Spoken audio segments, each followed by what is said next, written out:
Laser! What's up, guys? Tara here from Destructoid. I'm in a super secret room right now at Square Enix's booth, and I just saw Hitman Absolution, and I was able to snag the art director, Roberto Marchesi, in to ask him a few questions. Thanks for chatting with us. Thanks for coming. So, art director, what exactly does that mean? Do you help create environments in the game, or do you just kind of dictate how they are supposed to look? Well, the role of the art director is basically to make sure that the identity of the game has continuity with the original high concept that we have for the game.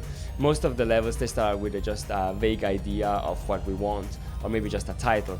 And then as an art director, I try to make a high-level concept for the level that implies the mood, the setting, and what possible scenarios might be there.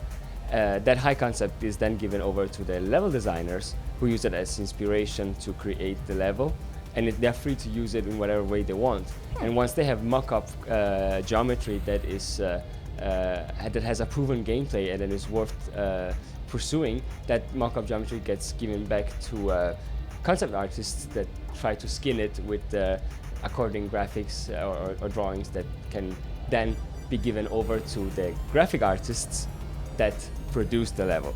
Once they start producing the level, I come back in and start to try to make sure that what they are coming up with is actually true to the original idea we had for the level.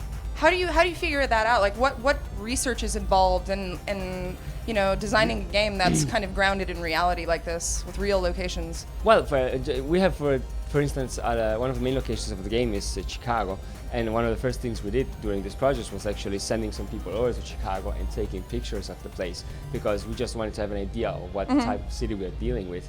And that, I think, is the basic for most of the inspirations that creative people have, is just getting doing the homework, getting the research done first, so they actually know what they are playing around with and what boundaries they have for their creativity. Well, you said that you've worked on a previous Hitman game, right? Yes. Blood Money? How do you kind of up the ante with that?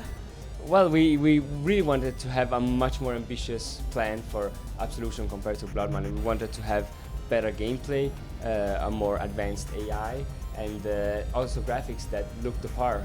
And for that we needed to create a new engine from scratch, and that's where Glacier 2 comes into play.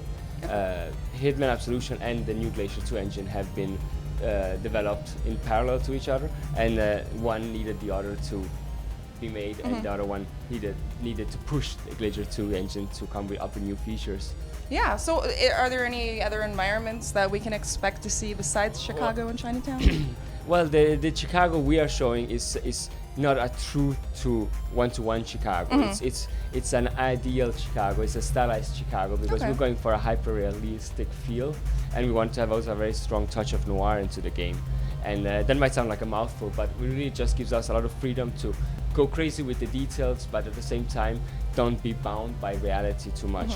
And the Chicago we are offering the players is very varied, and we go from the most seedy underworld to very high-class locations, and this gives us a huge span of locations that can be experienced by the player. And then getting over to Hope, we have even more cards to play.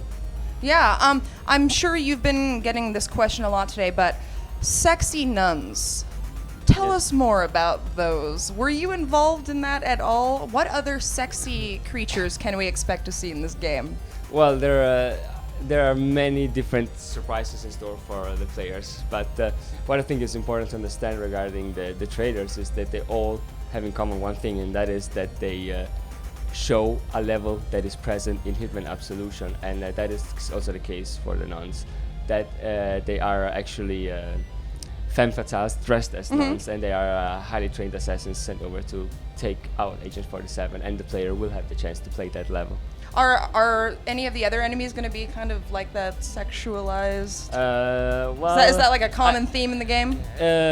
No, it's not. It's something that is been part of the series for a long time. Hitman has always delved into some kind of edginess, and this is one of the more extreme levels we have.